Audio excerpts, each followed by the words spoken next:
Hey, everybody, it's Jonathan Rose, and welcome to Masters in Trading Live. So, I talk about the line in the sand all the time. I'm not the biggest fan of technical analysis, but what I am a big fan is finding that one number. I want to keep things as simple as we possibly can. Too many of us use technical analysis, and we see these different charting patterns, and we start to create things in our mind. We're looking for certain things, and it's like a self-fulfilling prophecy. So be very careful. We want to look for that one line in the sand. And what we've been doing, QQQ 702, line in the sand. Above 702, the buyers are in control. We're going to lean bullish. Below 702, sellers are in control. We lean bearish. But what also does that mean? We talk about volatility all the time. When the market goes up, there's less uncertainty in the world. So when the market goes up, volatility comes down, okay? When the market goes down, there's more uncertainty in the world. So when the market goes down, volatility goes up.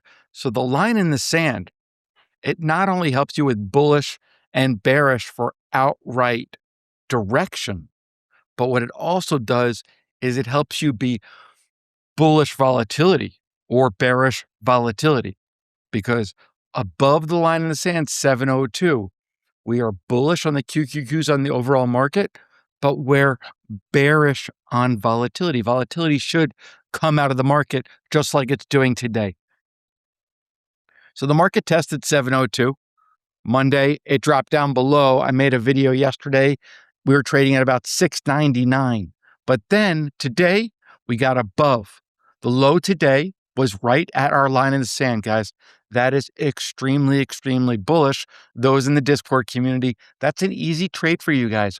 Once you see the low of the day be the line in the sand, heck, we're going to follow through to the upside. Now, that doesn't mean that we're going to go and rally until 800. It just means as we're above 702, watch your volatility levels. Watch your VIX, the 30-day measure of volatility. Watch your VVIX. The VVIX is how much uncertainty is in the VIX. Think of it like the VIX of the VIX. So we want things to keep things nice and simple. Right now, as I'm making this video, I believe the market's trading about 709.26. That's what we have right here. Now, what did we do? How did we get to that line in the sand? Glad you asked. Let me show you. It's right there, guys. Now, we can all draw trend lines. They're all going to look a little bit different. But the point is, when we have these descending triangles, they're coiling and coiling and coiling. The market's getting tighter and tighter and tighter. It should fly. But when it doesn't, it gets held up. That turns out to be very, very bullish. So that's why we pointed out that line in the sand, 702 right now. I believe the market will continue to go higher and volatility will go lower. But that's exactly how I came to that very, very powerful number. Friday's video, we talked about silver. Gold and silver have both been getting hit. But we looked at the gold versus silver ratio, and we wanted to sell gold, buy silver, but we weren't really looking to get bearish to metals. So instead of selling gold, forget that. We just want to buy silver.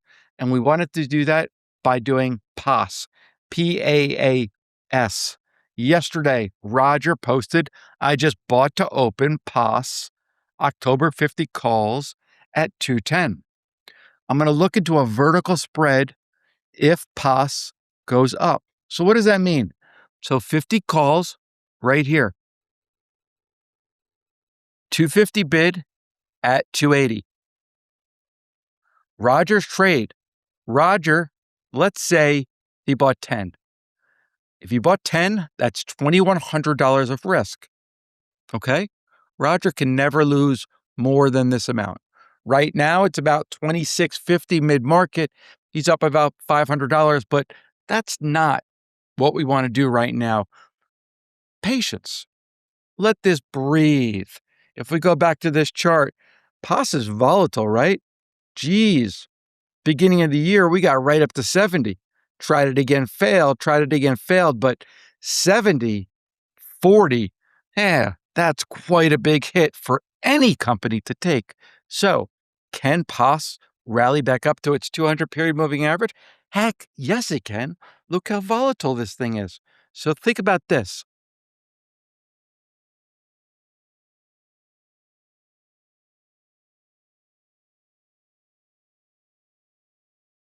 50 calls, up a little bit.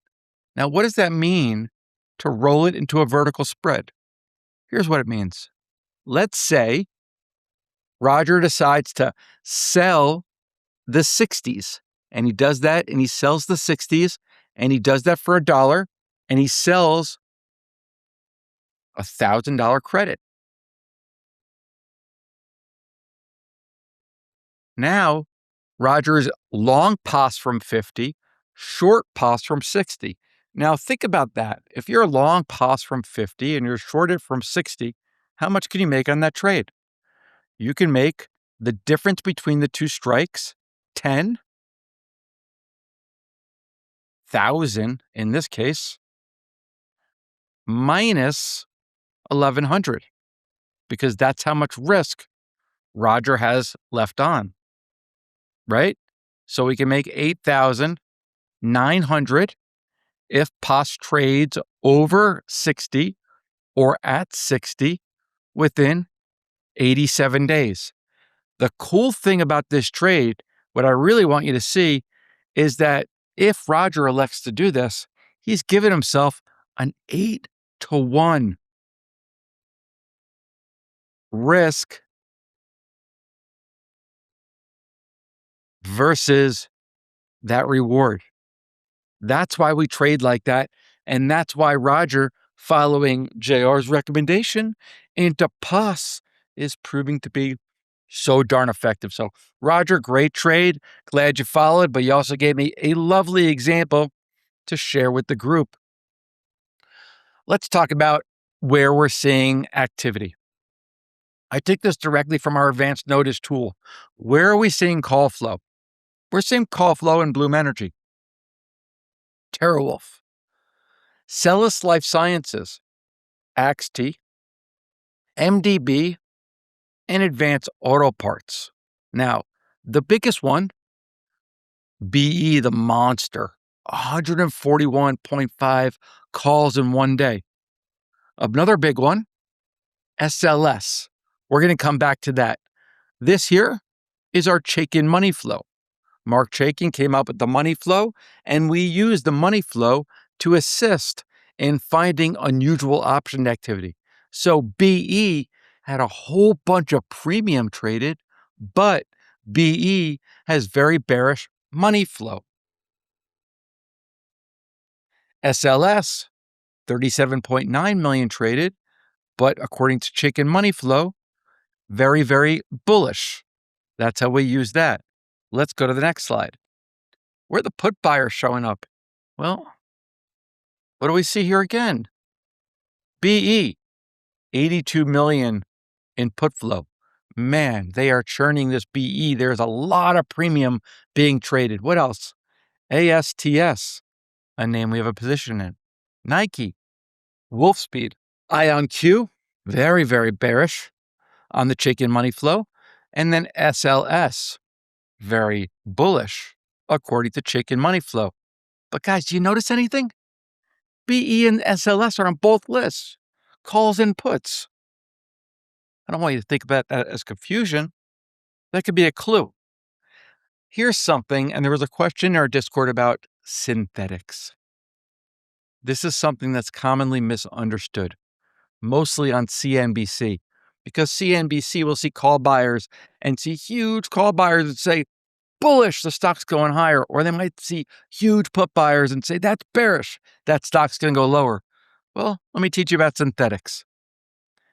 If you buy stock and you buy a put, synthetically, that is the exact same thing as buying a call. Now, a call has limited risk to the downside, correct? And unlimited upside opportunity. So how is this buying a call? How do we limit the downside? Well, if I buy a stock and it gets crushed, I'm going to get crushed. But I bought a put, so I'm going to make enough to protect that.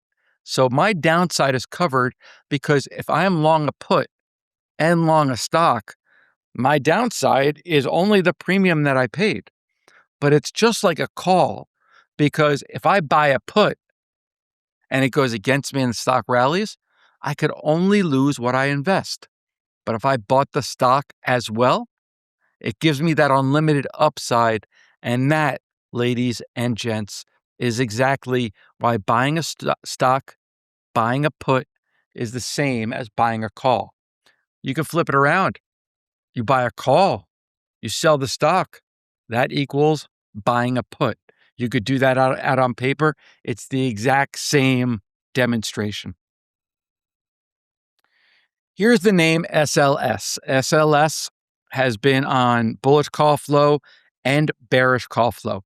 SLS started 2026. Geez, this was just a $4 stock, rallied all the way up to 16, all the way up to 15. So what do we know about this? Well, we know that this sucker likes to move, right? It looked like it gapped up, covered its little gap, still holding on, a very, very strong stock. The put flow that isn't so bearish. The stock's up. The stock's up almost 2% today. 11 million in puts across 6 orders, 37.9 across 9 orders for calls, and money is coming in as we see from that shaken money flow. So if those puts were a bet against SLS, money wouldn't be leaving the stock, right? It isn't. Money is coming into the stock. Money's arriving in the stock. SLS is holding strong. It's barely pulling back from a monstrous rally. SLS calls. This is where the money lives. In September of 2026, we saw 17,000 contracts on that 15 strike. Guys, what we like to say is when there's smoke, there's fire. So SLS is definitely a name that we have a lot of interest in following. 2 things I want you to watch this week. Watch that QQQ 702. We very well might come down and touch it once more. Hopefully not. It's a lot easier to trade if we're just off and running. Finally, check out this list. Follow this list. BE, Wolf, SLS, XD, MDB, AAP. SLS, MDB are going to be more on the bullish side. BE, Wolf, XD, AAP are going to be more on the bearish side. What I'm going to do next, guys, is I'm going to break off to my advanced notice group. And our advanced notice group, we're going to go over a wing dinger of a trade idea in one of these names. Guys, thanks so much for watching. If you haven't tried the challenge yet, please do so. Investorplace.com/challenge 2026 to learn options in just 7 days. And it gets you in the Discord community with our whole group. Okay? Thanks so much for watching. Everybody in All Access, you guys sit tight. We'll be right back.